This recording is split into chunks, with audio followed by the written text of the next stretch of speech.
Welcome back. We are moving on to the precipitation of proteins.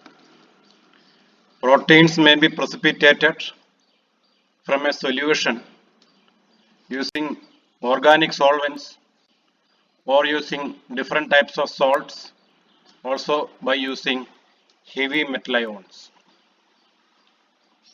Why should we precipitate proteins? Why is it important in laboratory? Because when we are trying to isolate any protein in the laboratory from biological sources, this precipitation is a very important method. It is widely used in downstream processing. What do you mean by the term downstream processing? A series of processes in which we purify a particular chemical compound from an extract or even from a synthesis. So when we are downstream processing, when we are purifying proteins from the other products, we may say other contaminants, precipitation is one of the easiest methods.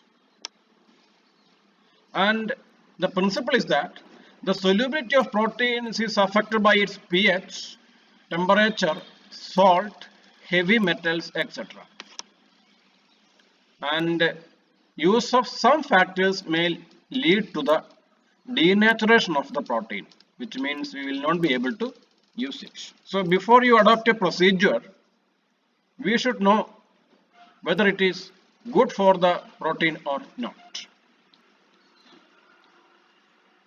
How can we precipitate the proteins?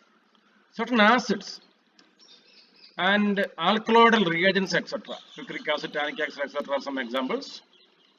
Salt or heavy metal ions, for example, mercury chloride, silver nitrate, copper sulfate, lead compounds, lead acetate, etc. In our laboratory, this precipitation of proteins with the heavy metals is there in your syllabus. We are using copper sulfate, silver nitrate, etc. and lead compounds, etc. for the heavy, precipitation of proteins. Then ammonium sulfate is a very common way of precipitating proteins, ammonium sulfate, and these salts also can be used. Then by dehydrating agents such as alcohol and acetone and alcohol can be used for the precipitation of proteins. And of course, isoelectric point. Isoelectric point is a pH at which the charge on the proteins is 0. When the net charge on the proteins is 0, these ions will no longer repel each other and they will have a tendency to come together. That means they will precipitate. And you are familiar with it. You know that milk is converted into curd by the formation of lactic acid. Actually, that formation of lactic acid is caused by lactobacillus, or we say lactic acid bacterium, we may say. This lactic acid forming bacterium is producing an acid which will lower the pH to somewhat near the isoelectric point of the proteins. That's why the proteins are precipitated into the form of a curd. Okay, precipitation with acetone or alcohol. Many proteins can be precipitated by using water miscible organic solvents such as ethanol and acetone. The addition of these reagents to an aqueous protein extract will lead to the precipitation due to reduction in water activity. The amount of water available for the dissolution of protein decreases. Why? Because the reagent we added, for example, ethanol, acetone, etc., they use up most of the water for their dissolution. Or we say there will be a competition between the protein and the reagent we added for the water present in the solution. So the reagent takes away the water and proteins have no more water to dissolve, so they just precipitate. It is a diagram, and this is the diagram of precipitation with the salt. Actually, we call it salting out. You will see here it's there. We call it salting out. By adding a salt such as ammonium sulfate, the water molecules available for the solvation of the protein are reduced because they are taken away by the salts we added. And as the salt concentration increases, proteins get less and less water, so more and more of the proteins precipitate. And accordingly, sometimes when we study some proteins, we say they are full saturation. For example, albumin is a full saturation protein with ammonium sulfate, or half saturation. We say casein in the milk and gelatin, etc., are half saturation proteins because when their solution is only half saturated, these two proteins are separated. What's the advantage of the process? Different proteins have different degree of solubility, so that by changing the concentration of the salt we added, we can sequentially precipitate the proteins or remove the proteins one by one from the solution, from a mixture of proteins. Ammonium sulfate precipitation.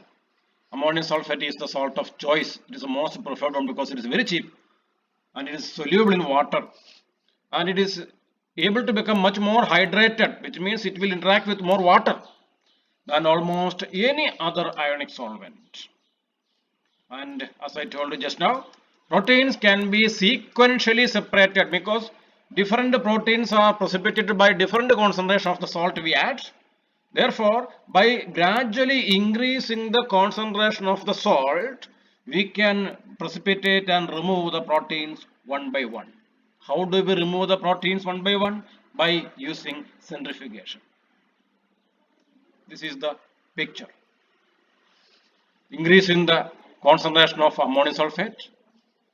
In the initial figure, starting volume of sample plus pH adjusting buffer is this much only. Then we are adding ammonium sulfate. We are mixing them. Gradually, the proteins are precipitating. Here they are completely precipitated.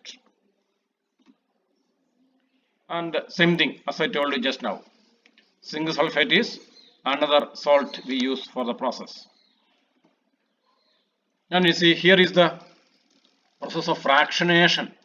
Fractionation means a mixture of proteins is separated into individual proteins by using salt, by gradually increasing the concentration of the salt. You see, ammonium sulfate is added and just to a concentration just below the precipitation point. Then we use centrifugation. By centrifugation, any protein that is precipitated can be separated, and then into that liquid we are adding more of the salt to the supernatant, so a different type of proteins is being precipitated. We remove that also by means of centrifugation. Again we increase the concentration of salt. Again another protein is separated. That way we can fractionate a mixture of proteins into individual components. This is actually what is happening. The salts are competing with the proteins for the water. So salts are taking away the water. So the proteins are not getting water to dissolve and they are precipitated. Again same thing, salting out. Remember, this question is there in that question paper which I gave you just now after an evaluation camp. So take care of these points. And heavy metal ions, this is there in your practical syllabus. Mercury, lead ions, copper ions, etc. are added to a solution which we suspect to contain proteins. If the proteins are there, they will definitely precipitate. Very easy reaction, and we will do it in our lab in the qualitative analysis. And what's the mechanism behind it? Because the positive charge of the cations counteracts the negative charge of the carboxyl group in proteins and thereby turning into a precipitate. So only this much about the chapter, and I think the chapter is completed.